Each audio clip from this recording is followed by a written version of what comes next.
Welcome to the Digital Therapeutics edition of Digital Health Today, and I'm your host, Eugene Borhovich. In the last episode, I had the pleasure to speak with Melinda Decker, Chief Commercial Officer of Miami. Miami has been laser-focused on autoimmune diseases and only recently launched a COVID long-haul program, which is helping individuals who were previously diagnosed with COVID and experience ongoing symptoms that often resemble the health issues seen in people with chronic autoimmune diseases. In this episode, I'm excited to speak with one of the earliest trailblazers, Chris Bergstrom, president of Amalgam Rx. I actually had to look up amalgam, which according to Google means a mixture or a blend. Well, indeed, amalgam is a new blend of DTx. One would even say it's not a DTx. That one would be Chris himself. But before we dive in, I met Chris in LA a few years back in a venture building pitch with BCG. Chris's experience in life sciences and trailblazing the DTx space at WellDoc brought a huge value to that discussion, and I was impressed by his succinct way of boiling down complex messages. And now we jump to my conversation with Chris.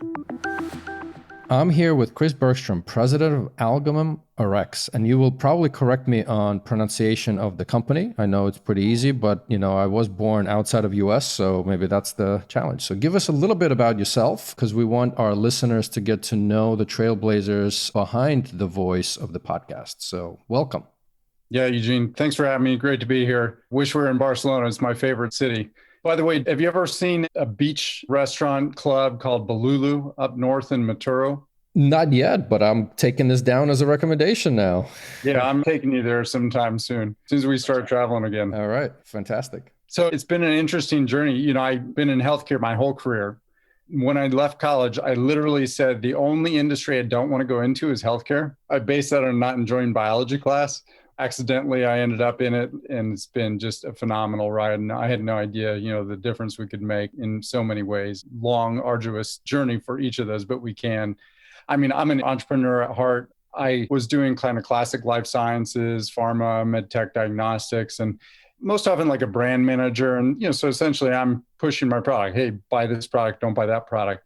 I had the opportunity around 2006 to do a true voice of the customer project, where we went out, white space, not looking for anything, just trying to understand what we were missing, what needs were needing to be solved that hadn't been. Interviewed almost 200 stakeholders across US and Europe, almost all in person. So doctors, patients, nurses, parents, kids, anyone in the ecosystem. And we synthesized all that information. It was really amazing. This is all we talk about today in 2021, but in 2006, it just was not. So how do we get the right data to the right people at the right place at the right time? More importantly, how do we turn the data into information, knowledge, actions, and outcomes? And all I knew was that was something that didn't really exist as far as I knew in healthcare, certainly in any good way, that we were going to need to pull in technologies that we didn't normally use, such as wireless technology, big data science. We didn't even use the term big data back then. And that began a journey for me. So that changed my career. From that perspective, because we are in a DTx podcast, what was your entry point? And I know you've spent some earlier days at WellDoc, and I'll have some more deeper, but I think, part of that, like what drove you to the DTx industry? And I guess at the time, it wasn't even called DTx industry, right? So. Right. Yeah, we didn't know what to call it. I remember writing press releases. Do we call this e-health? What do we call it? I think it was a combination of, understanding that need and saying, well, somehow we need to have digital that helps patients. Coming from my life sciences background, I brought two views to the table, right or wrong. One, that providers were really important. It had to be part of the equation too. Two, a little bit of a life sciences business model, again, right or wrong. And in the journey of trying to figure out how to solve this problem, I met the founders of WellDoc, was blown away by the fact that they had shown that software could, be as powerful as a drug. Anand Iyer, who I know you know and has been on the podcast before, he was actually my consultant to help me understand the wireless technology. And he and I became so enamored with WellDoc, we couldn't stay away, and we jumped in head over heels. And then, wow, what a journey, being on the frontier, getting all the arrows in your back and just having fun. Good thing we didn't know what we didn't know. People said, this will never work. You won't get FDA clearance. No one will use it. You won't get it paid for. Each of those comments was about a 2-year process to solve for. And not completely linearly, luckily, but not that far off. I'll give you an example. So we needed a code for reimbursement. And I filed all the appropriate documentation with the FDA to get a code as you would with, say, a drug. Got nothing, crickets. I went down, got my car, drove to DC, went to Senator McCluskey's office. She was in charge of the FDA at the time, and explained what was going on. Luckily, a week later, we had our code. I mean, these are just kind of the entrepreneurial things you have to do. And another example, we went to a very large national payer and explained the product. And they said, oh, okay, this sounds like it would make a lot of sense. We'll go ahead and put it on formulary. And we're like, yeah, this is great. Next day, they call me.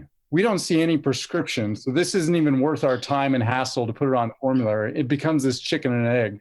So that was part of the journey. But then by October 1st, 2014, we had our first script go through and be billed and paid. And it was a fun, groundbreaking time.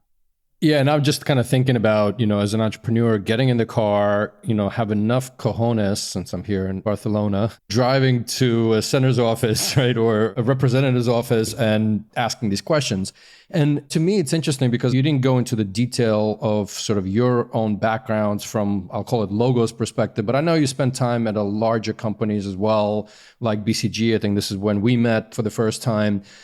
But you just contrasted getting in the car and trying to get your code. So maybe you can contrast for our listeners driving things as an entrepreneur versus working either with corporates or as an intrapreneur. And I'd love to get your thoughts on this. A lot of it's about timing. So in an entrepreneurial setting, you can control your own timing. How much risk do we want to take and how fast do we want to go? In a big company, their risk profile has generally been established. It varies by company, but you have to work within that risk profile. And that's usually very driven by timing. So in 2006, the medical company I was working in, they were too averse, and wisely so, to want to get into this. So we said, oh, I'll go do it outside. When I was at BCG, there was two things. It was just such an awesome part of the journey that I couldn't get, say, in my own company. One, the ability to influence the decision makers in the healthcare. So on a weekly basis, I'm meeting with the CEOs of the world's largest healthcare companies, being able to talk through with them, where we see things going and how their role could be. And when I look back, so I was there 2015, 2020. 2015, they're like, why is Chris in the room?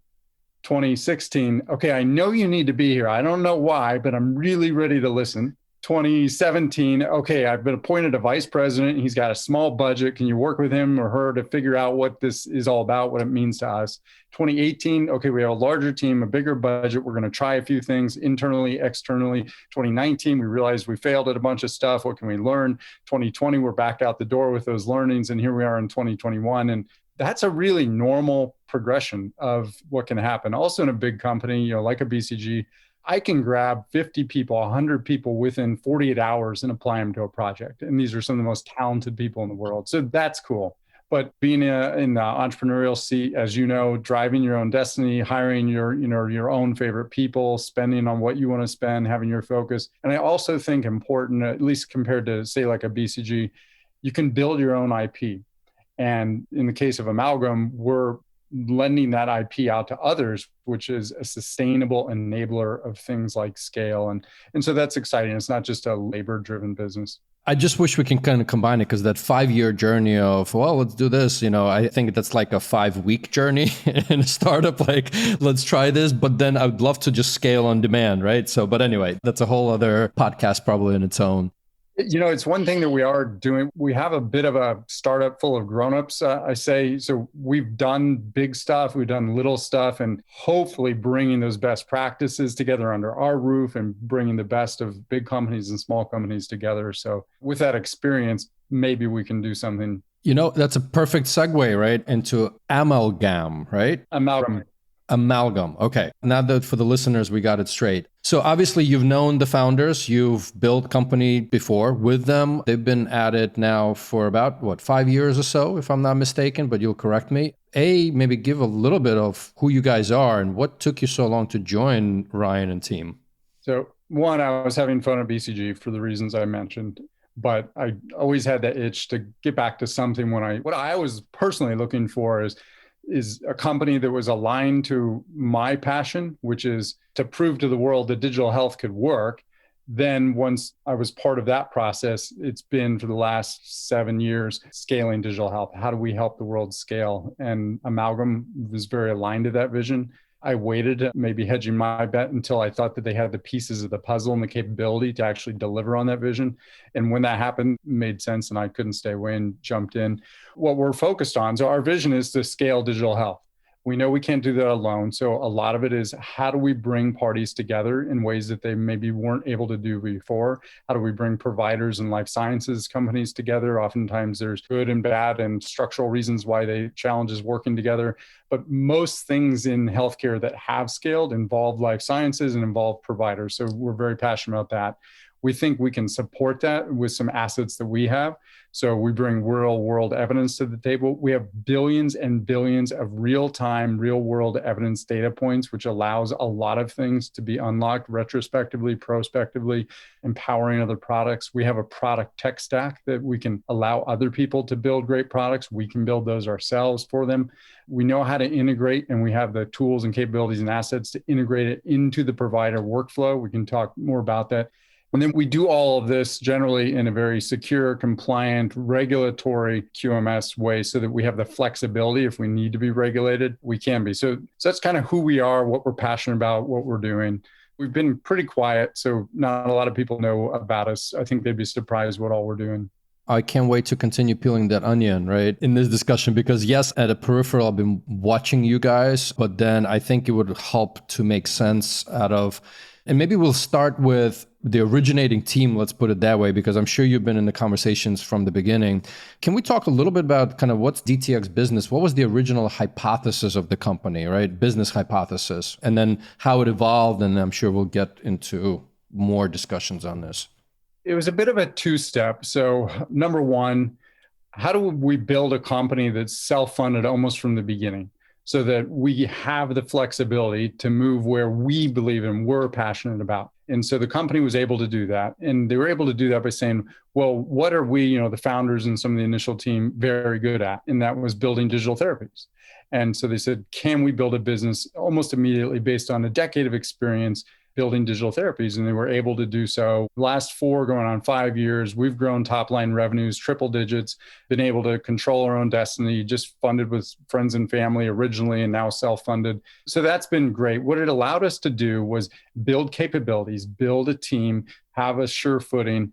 But we were looking, what is that thing around the corner? Because that's what really gets us out of bed. In our past life, it was, digital therapies and what was possible. What is now the thing that gets us out of bed? And we began to say, okay, it's definitely how do we help people scale? And then it became, well, how do we help others do that? Because if we just try and scale our own solutions, even if we scale 10 or 20 of them, that doesn't change the world. So it's really not a pivot, but kind of the progression of where the company started and where we are today. So here's the guy that for at least 10 years, almost every day, I told someone, at least my opinion and view of what a digital therapy was, helping define this term that when we started, there was no term for it. Luckily, I wasn't the only one, but there was very, very few people for many years that were doing this. I thought it was important because you have to get your head around it to allow it to become something. I think it's time to retire the term digital therapy. To me, it's like when you had a teenager, right? So I had this teenager, this DTx, and is 15 years old. It's time to let them go and define who they are. And, sometimes they're going to be a soccer player, sometimes they're going to be a student, a business person, a friend. And that's what we're beginning to see in digital, which is that the lines are blurring, the things are changing rapidly. We know it works. We don't need to call it a certain thing. We need to define what value we're solving for. And the value use case will be A, and then it'll be B, and then it'll be C. And we will bring a variety of evolving digital solutions and non-digital solutions to solve that. So I think it's time to define value and a little less on what it is. So maybe my 2 cents on it, I think we've been, for the longest time, I've been saying, every sort of new sub-industry or industry needs some kind of buzzwords, right? It's been digital health, which I think everything and their mothers and fathers and grandmothers got packed into it. And then, a subset of it, clinically validated, evidence-based. We don't need to go through what we've already discussed. It's a digital therapeutic. At the end of the day, it's a therapeutic. And just because it's digital means almost to a certain extent nothing. So I'm a little bit on the same page. And funny enough, enough, I saw a tweet, I think it was from Vishal Gulati, said, who cares what it's called? As long as it has outcomes and it's making money for people, I don't think at that point anybody's going to care what it's actually called. So echoing some of those discussions, absolutely. And it's a little bit because I think you sort of get bundled into this digital therapeutic as a company. And I've noticed on your website, like I have to really scroll down and, I haven't checked it in a couple of days. It doesn't even say DTx, right? You kind of say you're a SAMD platform company, a patient support company. I know you have a pipeline of your own digital therapeutics that you guys were pursuing. So maybe you can talk a little bit about then, as a commercial lead and previously, now the president of the company, talk about the DTx being retired in your case and how you guys are approaching the market. Yeah, and you're making me feel guilty. I mean, the website is months out of date of who we are and what we're doing and what we need to communicate. It's a classic case of we're helping others and probably should focus a little time on our own website and communication. But, most of the dialogue isn't happening with people coming to the website. It's about people that we're working with and helping. And we can do these things, patient support programs, digital therapies. We do them. What we're really focused on is bringing our assets of real world evidence, the building blocks of building products, and being able to integrate it in the workflow like no one else has ever done, and to do so within a secure, regulated, if necessary, environment. And to allow, it could be a startup, it could be a pharma company, it could be a payer, it could be Apple, whomever we can help to do that. In many cases, within conjunction of fitting into the provider workflow, not always, but oftentimes that's something that we think is important to scale. So when we get back to updating the website, it'll communicate something more along those lines.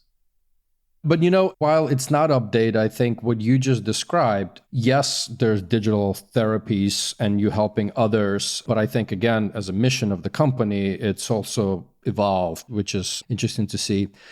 I'm trying to demystify to our listeners what is a digital therapeutic. And I know we just had this whole discussion, but in the context of Amalgam, maybe you can talk about what is that experience for the, I'll say, end user. And to me, what it sounds like when you describe the end user could be a multitude of stakeholders. So unlike a DTx product that gets marketed, its own channels, maybe you can just describe who are your actual quote unquote end users and what does that experience look like? Our end users they range pretty broadly. They can be patients. We have millions of patients benefiting from our products. They can be providers. They can be B2B people. It could be people running clinical trials. It could be brand team managers. So we're able to have all of them as the end user. It depends on the tools. So we have a tech stack that's designed to be extensible across different diseases and use cases. There's features that face off to the patient, that face off to the provider, that face off to enterprise business intelligence tools. We've designed it to be able to scale globally. So when we go from one country to the next, literally, even non-technology engineers like myself, we can go in and click a toggle switch. Okay, we're going from Portuguese to French, which is super cool. And that's just kind of us bringing our history from the past, saying, how can we do this better at scale? I also think that things are being done not only too slow and sometimes at lower quality, but at too high of a price. I mean, think of Amazon. They brought parties together. They brought assets to help people enable the scale of commerce, but they really took margin out of everything. And I think that there's a huge opportunity to do that. So how do we help people accomplish all of this at I think cheaper is the wrong word, but higher value and not such high margins that where we can take that margin, we can do more. A predictable and fair price. I think the predictable part to me always matters, but you can think of use cases that range from how do I help a patient manage their life better, kind of your classic digital therapy. How do we allow providers to make clinical decisions? We're firing off maybe hundreds of thousands of clinical decision support messages to providers every single day. That's exciting. On a clinical trial, how do we help them uncover insights? How do we help them identify patients that should be in trials? How do we help them recruit them, e-consent them, stay adherent in the trial? How do we create algorithms for new categories that have never existed before in a therapeutic area where we can identify the algorithm so that we can publish that in the literature, we can let a physician know, medical society, this is the algorithm that best identifies the patients that are most appropriate for these therapies at that moment in time. And I think we're able to do that in a way that's faster, using real world evidence in ways that weren't possible in the past. Amazing. And maybe I'll just touch on, because I think part of it is you also had, and similar, I mean, you mentioned you come from life sciences. You guys had your own pipeline kind of pre-FDA in immunology and oncology and hypertension, et cetera. Can you talk a little bit of how that plays into the fuller picture as well? Well, one thing that we see is that some people are scaling horizontally. I think there's a lot of digital therapy companies that are saying, we did a disease, now we're doing another disease, now we're doing another disease. I think where that evolves to is, we eventually say, okay, Eugene, you have psoriasis and you have diabetes, and it's quickly configured on the back end into a comorbid solution for you. We're not there yet, but at least we're advancing towards enabling others to be able to do that. So some are doing this horizontally. We're working a little more vertically on the scale. So how do we build out capabilities that allow people to do this horizontal scale? How do we build out capabilities that allow people to integrate into the clinical workflow? How do we allow capabilities for people to do their horizontal thing in a supercharged way? So we're able to take data from the EMR and put it into their solution and vice versa. So that we're really looking at this vertical, and a lot of people are going horizontal. So it should be a nice kind of marriage. Super interesting. And actually a little bit of that on that same note, right? Because I'm sure you've been reading, Brian's Exits and Outcomes, and, a lot of these discussions go between sort of PDT as a prescription DTx, kind of, I'll say versus, but not necessarily versus, disease management 2.0, right? You mentioned companies that start with a particular vertical and keep moving and enhancing. Where's your head in thinking about prescription digital therapeutic? Again, not versus, but in contrast with disease management 2.0, you alluded to things are changing and the lines are blurring. And I'll put the tertiary piece of digital therapeutic just disappear as a term. So that's your own. One of my big ahas from 2020 that, I don't know if others had figured this out for a long time, but I look back, I'm like, how did I miss this? We know that the world went from like 7% telemedicine to 70% telemedicine in April and May. And I look back and I realized that the world had to go through telemedicine sequentially, not in parallel to like digital therapies and other things like that, in order to get to these other things that many of us are passionate about and or believe are higher value. And the reason I say that, I go back, I'm like, yes, human behavior. I've been studying this in the sales process. We have it in our products. I should have known. You're a clinician. Many of them have to take the first step, which is, here's what I do every day. I'm just going to do that through a window, but I'm really doing the same thing. It's a very progressive step that when they were forced to do, they found was actually not so challenging. Kind of a story aside, I'm usually pretty healthy and don't have to use healthcare, knock on wood. So that's been wonderful. As soon as the pandemic comes, I stopped traveling. I stopped, having business dinners every night, and I try and cook at home. Start a big kitchen fire. Get second-degree burns all over my hand and my arm. All of a sudden, and this is at the moment in time, like in late March, early April, where, no one's going to the ER. They're saying, stay away, stay away. And so I did telemedicine with Hopkins. And, this is for burns. Like most of us would have thought telemedicine's like mental health, those kind of things. They treated my burns through the window. So that was so cool. And I think it's these ahas. But when you're a provider and you go, okay, that was cool, I did what I did. Maybe I give the patient a pamphlet or a sample. I don't just send them out the door with nothing. You begin to ask the question, what else? And I think that's where, this intersection of whatever you want to call them, begin to say, okay, we can now all work together. There's telemedicine, then you might prescribe a digital therapy right after that's kind of occurred. So to me, that was super exciting. I didn't realize we had to go through that. I'm glad we did it in less than a year. Yeah, no, listen, absolutely, right? I mean, there've been statements like, 10 decades in 10 days and things like that. And maybe I'll try to put some words in your mouth, but you don't really see a differentiation in the sense that it's the right tool or the right process or the right thing for the right patient. And it's less about a PDT or a disease management 2.0. It's what's needed at the time for the end consumer. Yes, and that's the challenge. So 100% agree. And then the magic is, how do you actually implement getting the right tool in the right way and the right resource at the right time? And I come from a marketing background. I remember kind of my first marketing mentor saying, it's all about the marketing mix. Are you going to spend your money on, seeing doctors, retailers, consumers? And Chris, there's no magic answer. but you want to be able to do it better than your competition. That's what we have to do here. We have to deliver care in the right way at the right time, and we're going to get better and better at it. But there'll never be perfection, but hopefully choices. Since we're on that same topic, I think, you come and, my background as well in pharma. And I always sort of have this discussion with the digital therapeutic trailblazers around, does a DTx, right? And so maybe, a more traditional DTx, if we can call it that these days already, that knows the end consumer experience, does that swallow a pill inside, which is, the core product of pharma? Or does pharma look at it and say, well, you know what, this is actually pretty interesting now. It's generating revenue, it's adhesive, and we swallow the DTx. Where's your head on where that part of the industry, the life sciences and the frenemy, what I would call personally, relationship with DTx companies is? I think it's all of the above. So it goes back to, let's stop trying to say, well, will it be swallowed or not be swallowed, and say, well, what is the value use case? And in one, maybe we're doing the swallow and we're not. And that's what it comes down to. I mean, myself, if I were to go run a pharma company, I would probably be at a digital first company, and the drugs would kind of follow that. And I, have lots of ideas that I think could be pretty cool. But you can be a therapy-led company and have the digital support that. And you can do a little bit of both, and most likely they will. I do believe that life sciences have to play a role in scaling digital health of all kinds. And shame on them if they don't, because there are many people that want to take their place, whether it be Amazon or the next startup.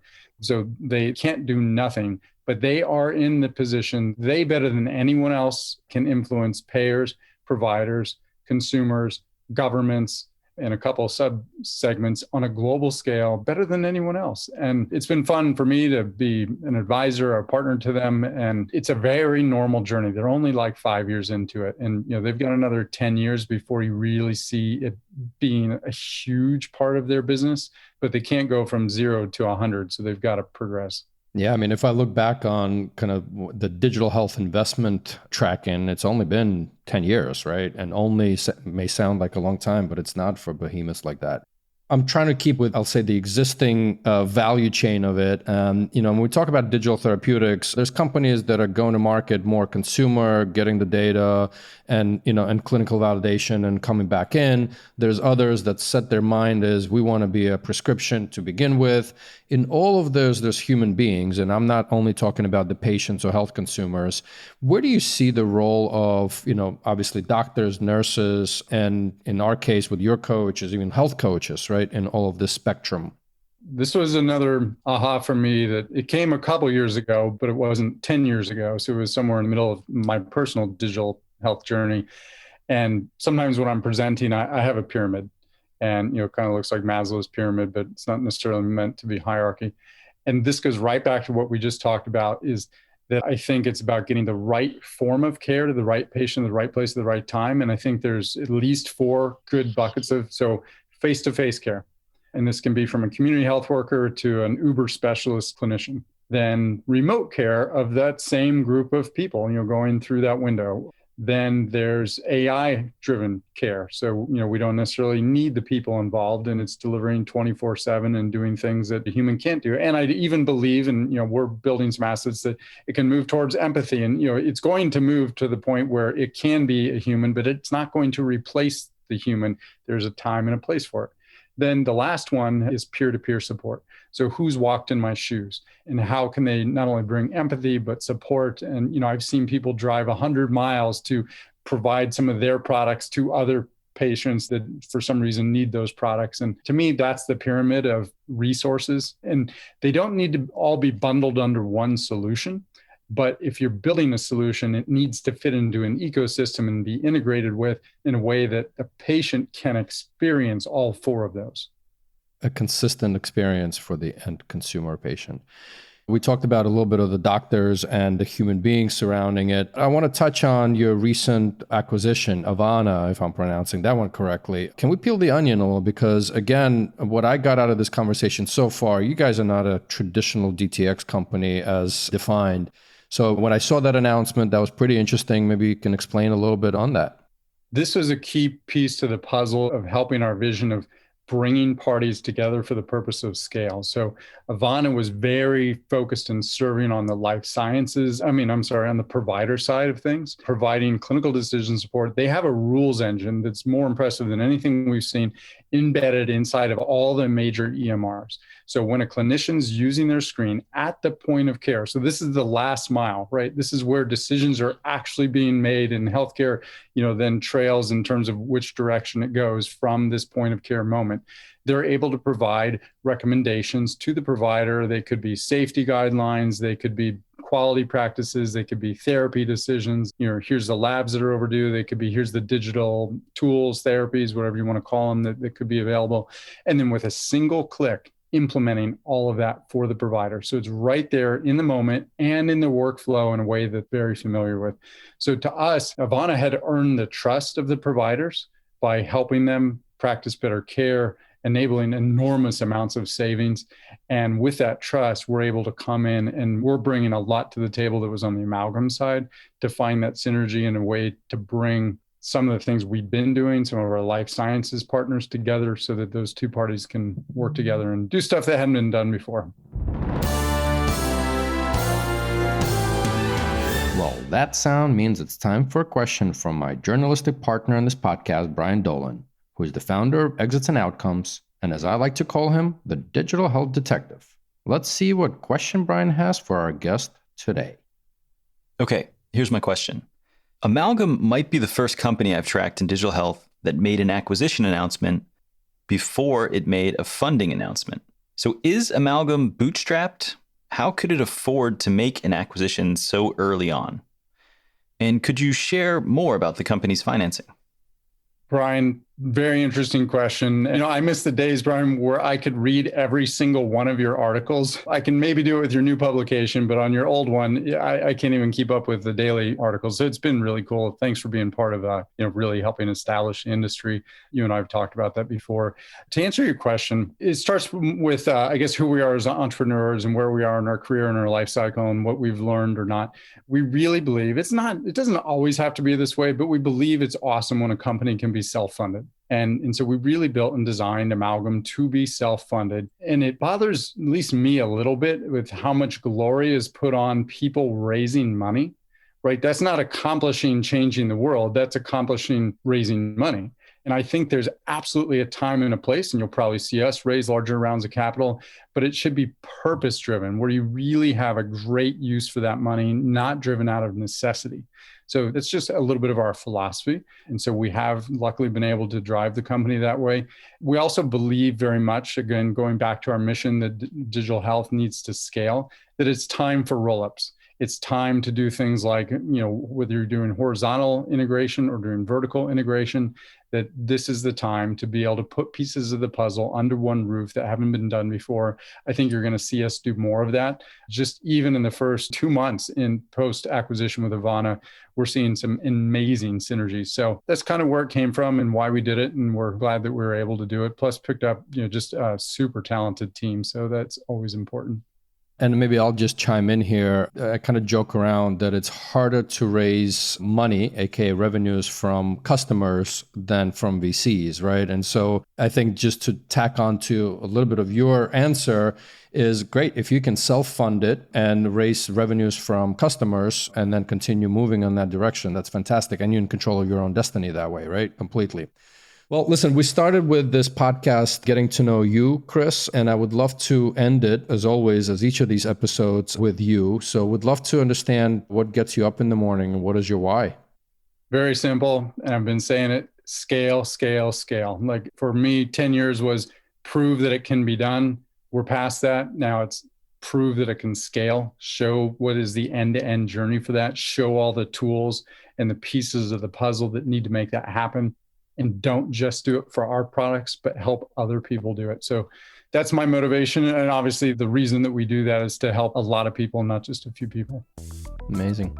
Well, Chris, thank you for making the time. I know it's been busy times for you and the team, and looking forward to seeing where you guys go next. And while I know that not the focus on the funding rounds, let's see where that goes as well. But I am looking more for the outcomes on the individuals out there. So great tracking. Thank you very much. Thanks, Eugene. Thanks so much for tuning into Digital Therapeutics edition of Digital Health Today, a production of Mission-Based Media. Be sure to hit that subscribe button to this podcast on your favorite podcast player so you're then automatically notified when we post our upcoming episodes, where I speak with dozens of leaders and trailblazers who are forging the path for digital therapeutics. If you'd like to learn more about Your Coach Health or Brian Dolan's Exit and Outcomes, you can always find the links to this and more in the show notes for this episode. You can connect with me personally on Twitter at Health Eugene, or follow my journey of writing my first book, Hard Pill to Swallow, at hardpilltoswallow.substack.com. I'm Eugene Borhovich, and catch you next time.